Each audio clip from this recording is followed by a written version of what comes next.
Now, we've spoken before about the Sussexes' eviction from Frogmore Cottage, but it's now been reported that apparently it was Princess Anne who persuaded the King to follow that course of action. Is that right?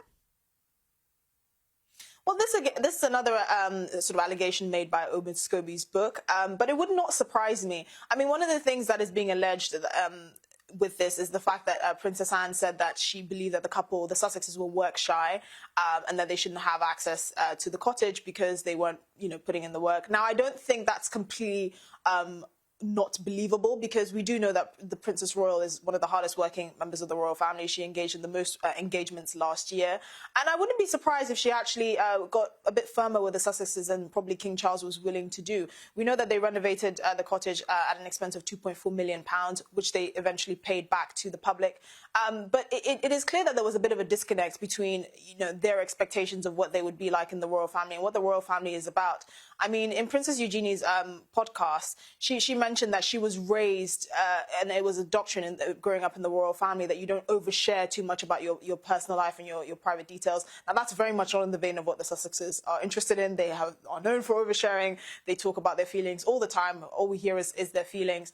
And you can see that that's something that wouldn't have gone down well in the royal family as well as, their expectations of what their work schedule would be like. We know that Prince Harry did mention that he talked to his father about feeling overworked, to which his father said he should hire a personal assistant. Again, I don't think that went down very well with the Sussexes, but there's clearly a very different kind of work culture and just attitude to public service between the Sussexes and the royal family. So while I'm very skeptical about anything that comes out of the very surgically enhanced Omid Scobie's mouth, I don't think this is totally false. And despite the rancour within the royal family, Esther, we're starting to see this increasing stream of reports about Harry wanting to come home. Is there anything really in this? And if so, what's the block? So apparently Harry is one half of the Sussex team that's actually willing to reconcile with the royal family, which is understandable. It is his family. Apparently Meghan wants nothing to do with it. She's been quoted as saying that she doesn't want to take part in the soap opera, which again is strange, because being a part of that soap opera and media circus is how they basically funded their lives for the last 3 years. But that's neither here nor there. But apparently Prince Harry is not bothered about receiving an apology, which is strange, because I don't understand why he thinks he deserves one. But he just wants to reconcile with the family.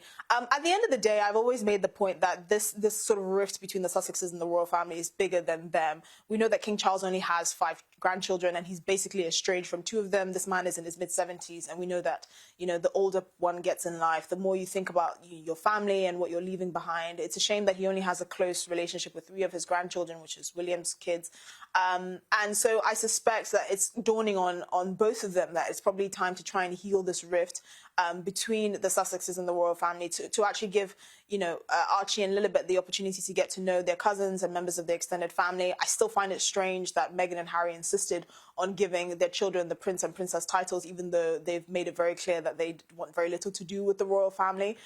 But it's clear that it would probably be in both of their interests to reconcile. Now, obviously, there's the issue of the British public and how the British public want nothing to do with the Sussexes. I think it would be quite controversial if the king welcomed them with open arms and started to kind of integrate them into the fold and got them more involved in royal engagements. I highly doubt that will happen, because I suspect it would be deeply unpopular. But also there is the issue of Prince William and Prince Harry's relationship, which is at the crux of this. Apparently there's no trust between the brothers.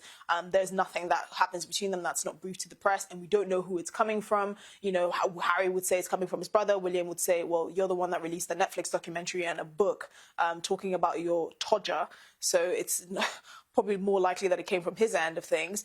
And so it's a very complicated relationship, but one would hope that at least behind closed doors, they would be working towards healing that rift, at least for the sake of the children.